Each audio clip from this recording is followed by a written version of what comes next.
Luan, sepse ka patur goxha reagime nga ndërkombëtarët.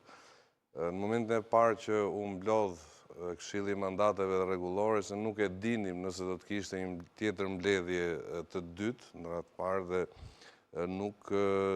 madje mendoj që Rama mund ta lindte edhe drejt shterimit të afatit 3 mujor kërkesën e SPAK-ut. Unë besoj që është një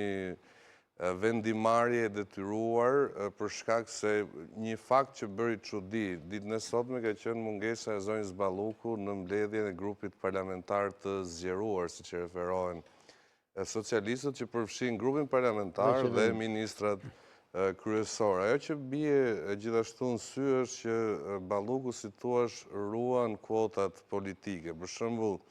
Enea Karakaçi, që do të jetë ministri i infrastrukturës, ka qenë administrator i OSHE-s, ndërkohë që Ermal Nufi ka qenë drejtori i kabinetit të zonjës Balluku. Prandaj them që është një formë